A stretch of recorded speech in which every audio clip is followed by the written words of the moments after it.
I can't see her doing something like that. Everyone,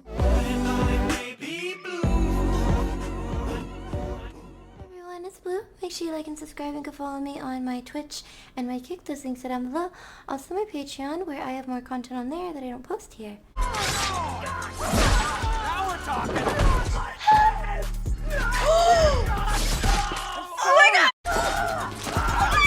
Today I'm going to be reacting to something new. It's called A Husband Realizes His Wife is the Murderer. Can't see her doing something like that. She's super intelligent. I can't. She's super intelligent. This is the moment Zach realized his wife, Ashley, was a secret murderer. Police found Taylor Wright, a friend of his wife, lying dead on his property. Police suspect Ashley was the murderer, but Zach refuses to believe it. Little did he know, he was about to get the shock of his life in the interrogation room. Can you tell me how you came to know Taylor? Through working PI cases. Okay. She'd come over to our house every now and then. She met my wife. They became friends. Did you guys ever have a falling out or? Never. From doing this job for so long, I would just pick up little lies from her. Just stuff just didn't start seeming right. She would disappear for days. You couldn't get her on the phone. Greg and I would try to call her. You couldn't get her on the phone. Taylor had been known to go missing for days at a time, but this time was different. She hadn't been seen for over a month before she was found. Early on, cops believed her disappearance was nothing out of the ordinary, but she'd left everything at home, and what little texts she sent to her friends were in language she wouldn't normally use. I mean, I'm sure now you've read the news and everything. Yeah. You kind of know the date that we're talking about. Have you had a chance to go back and pinpoint where you were on the 8th of September? It's I can't remember, but I'm trying to do the very best I can so I could tell y'all the best I can. I went to the bank yesterday to pull my statement. I know I ate lunch at the seafood place at 9 Mile in Pine Forest. I ate there. And I remember eating by myself, and I remember Ash not being able to make it because she was tied up with work. Taylor was last seen on the 8th of September, so Zach attempts to recount what he was doing that day. Given that he used his debit card to purchase food in the area, it's likely that his story is true. What's interesting, though, is that he mentioned he was out on his own as his wife was busy with work. It seems that he fully believes this to be the truth, and while he knows his wife has been questioned about the murder, he doesn't know that she's currently the #1 suspect. The cops aren't trying to learn more about the case. They're trying to determine if Zach had a hand in the murder, or at the very least, turn him against his own wife. Do you know anything about this money that Taylor had given you all? No, absolutely not. She's never given me anything. I've never got anything from that. No. Okay. Do you know anything about your finances? No, to be honest. I give her when I work a case or and I got a settlement from my attorney, I hand it straight to Ash. She takes care of everything. The money the detective is referring to here is a sum of $34,000 that Taylor had given to Ashley for safekeeping. Taylor was going through a divorce and wanted the money away from her own accounts. But instead of putting it in a safety deposit box as promised, records show Ashley put it into her own accounts. By the time Taylor wanted it back, she'd already spent all of it. Coincidentally, Taylor only asked for it back on the 8th of September. If it's not already obvious by now, Zach is a very caring person who obviously trusted his wife a lot. So far, he's provided solid answers to where he was when Taylor disappeared and his involvement in the couple's finances, equating to almost none. But the detectives have to rule out any involvement whatsoever, so they decide to discuss where the body was found. The property up on Britt Road, and that's owned by her aunt and uncle. Have you ever been out there? Yeah. Oh, his wife's aunt and uncle?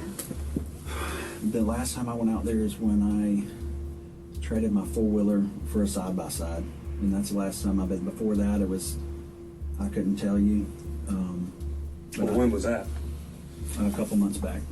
Your phone number, the 554 number, do you always keep that on you? Yeah, I reckon. Do you ever loan it out to anybody? No. Okay. No. Would you ever loan it to anybody? Or No. do you remember Ashley ever using it? Ooh, I'm gonna pause right here because actually tummy's a little queasy. That's like, I can't imagine being in a room and you have a phone number or two phones, whatever, it doesn't really matter, one of them. And they're asking these questions because it is, I mean, we know what happened, but you're in this moment. At what point does it start clicking for you? Do you just remain in denial? Like, I would immediately start thinking, am I being framed? But I don't know, because you're sitting there, and I don't think the first instinct that you would have is, oh, it must be someone who's extremely close to me. Do you remember Ashley ever using it, taking it with her? No, never.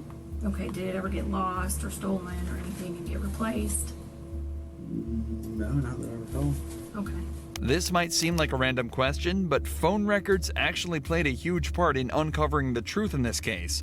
Not only did they show Ashley on the property Taylor was found dead at on the 8th, but they also showed Taylor's phone at a wedding Ashley attended the very next day. But Taylor was never seen at the wedding or anywhere else after that date. Detectives here are just trying to confirm that if suspicious activity was discovered from Zach's phone records, there would be no way to argue that it wasn't him in control of the phone. But remember, Zach still has very little idea surrounding the true nature of this case. He doesn't know how much evidence the cops have against his wife. All he's doing is defending himself and providing answers that'll hopefully solve the case. So given his compliance so far, the detectives decide to try and question him about some more physical evidence. Do you own any 9mm Yeah. handguns? What kinds? My Glock. Just one or Yeah, when I've got a lot of guns, so a lot. I think one Glock 9. what model? 19. 19? Okay. Do you know how Taylor died? Yeah, Ackerman told me that the girl was shot, and he heard that from Mulchan. So Ackerman told you and he got it from Mulchan? Yeah. Okay. Did he elaborate on anything else? He just said that they thought the girl was shot. Okay. Did you ever buy Ashley a gun or anything of that nature? Man, over the years, yeah. Yeah. I bought her a 380 one time. What kind? PPK. Okay. And does she carry a firearm? I haven't seen her one in quite a while. Not at all. Mm-mm. Do you own a 38 airweight? Yes. And that, I mean, she used to, that's the last thing I ever remember seeing her with was a 38 airweight. And that was, I haven't seen her with that in I don't know how long. I mean, I'm interested. Did you kill or participate in Absolutely the death not. I would What never. is this question? Okay. What ahead? Did you kill or participate, or do you have any knowledge? Zero, Jason. Absolutely none. I don't want to be nowhere near it, nothing involved with it, nothing. I know nothing about it. The detectives are now trying to ramp up the pressure slightly. Zach has seemed extremely comfortable up to this point, and they're likely just trying to test whether that's because of the more casual nature of the interview so far, or if it's because he genuinely is innocent. However, Zach stays calm, and his body language confirms this. As the pressure mounts, Zach doesn't lean back, cross his arms, or really become closed off in any way as a guilty person may. Instead, he leans forward, maintains eye contact, and his statements are clear and concise. His posture here is one of confidence and cooperation. His feet are flat on the ground, and he's leaning towards the detectives, proving that he feels safe around them, and that he's got nothing to hide. In fact, this is just one of two different positions Zach has assumed throughout the interrogation. The other being a more casual, upright position with his hands and legs open. Zach is doing everything he can to appear innocent, and yet the pressure continues to mount. What do you think happened to Taylor? Interesting. I couldn't tell you, Jason. I mean, I don't know. I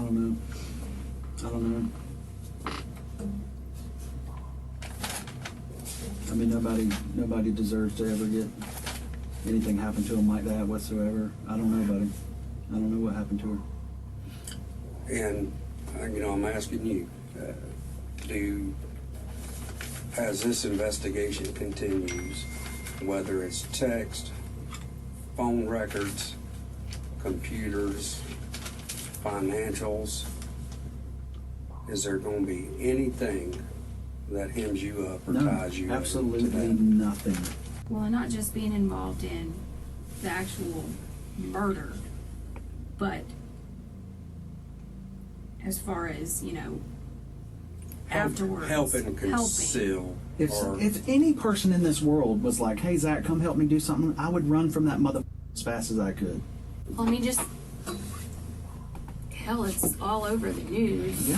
You've read it. Yeah, I've read Right. it, and And I mean, trying to swallow it and figure it out. I mean, it's like, it's terrible. but you've read it, so you know at least some of the details. Just based upon that and your knowledge of the job that we do and the job that you used to do, what's your thought? You should know what we're asking. It's kind of like the. Do you even Feelings suspect aside. your wife? Just logically. I can't see her doing something like that. I mean, she's super intelligent. She's got a criminal. I mean, Well then, Master's degree. yeah, or back. well then that's fair. No, I wasn't nitpicking what he said earlier. I just found it interesting, and I probably shouldn't have repeated it in that way because I worry that I sounded harsh, and it wasn't meant as a harsh comment. But hearing it more now that it's not the opener, now it makes more sense because maybe he means I can't see her doing something like this. One, it's not intelligent to kill people. That's a completely fair thing for somebody to think and say and verbalize. But I also now think that he would mean, I don't think that she would just irrationally kill somebody over money or over this or be this sloppy with it or make these decisions because she's just not a dumb person. I do like that they asked that question in that way because she was kind of leaning like, do you have anything to say? Because even if you say you have no idea what's going on, I know that there's stuff running through your head. You've seen it on the news. You hear the questions that we're asking. Given your line of experience with this kind of work or however she worded that question, do you not know why we're here? I mean, she's super intelligent. She's got a criminal. I mean, Master's degree. yeah, or back. Is it master's or back? I don't know. One of the two. And that's just sloppy. I mean, that's sloppy. He said the word. I can't see her doing that. There's obviously a lot going on in Zach's head right now. He obviously doesn't want to believe his wife killed someone, but his years of experience as a PI, coupled with all the evidence against his wife, logically have to be convincing him otherwise. Not only were there the bank statements and the cell phone records, but Ashley was even caught on camera at a hardware store purchasing the exact same type of cement that was used to fill Taylor's grave. At it's this always point, in the though, the movies, detectives have and seen all they need to. it's so Zach real. takes a minute to discuss a really few things go with to his the heart. lawyer, and he signs a search warrant allowing them to obtain all his cell phone records. Eventually, Zach is cleared of any wrongdoing and is allowed to return home. His wife, however, was a different story. We, the jury, find the defendant, Ashley MacArthur, guilty of first-degree premeditated murder with a firearm as charged in the indictment. Ashley MacArthur was sentenced to life in prison with a mandatory sentence of 25 years and is now serving her time away from her husband behind bars. I almost thought that there would be an actual moment of him realizing it and saying it out loud. Or like him gesturing like just, you can tell he just took in accepting it. I feel really bad for him, and to know that she did go away and that did happen. I know that moment for him happened at some point, and I just hope that he got through it or is getting through it. They didn't mention anything about them having kids together, but still, you're married to somebody and then you find out that they're a murderer. I mean, he has experience in this, and he was married to this person, and he was even still in denial. And he doesn't sound like a dumb person either. Like, he even put together logically being out of the situation to think, yeah, but it really wouldn't make sense for her to do this because she is highly educated, and I just don't think that she would be this sloppy. It doesn't make sense that this would happen, and that I also wouldn't, be aware of it at all. I mean, I know she has access to a gun, and I know she was at this location. He must have seen or heard of the bank statements. Plus, if the girl was shot and this gun isn't there. Super sketchy, too, that her phone was still being used to try to cover it up, and you're not even using language that she would really use, and then no one saw her at the wedding. Like, if you're going to try to pretend that somebody would be at an event that they aren't so you can cover your own tracks, And maybe you shouldn't be the person who's using the phone, especially in a public place where people are going to all recollect and report back. No one saw Taylor. Really interesting, different video. I hope that you guys liked it. If you haven't already, make sure you like and subscribe and go check out all my links, including my Twitch. And I'll see you all next time.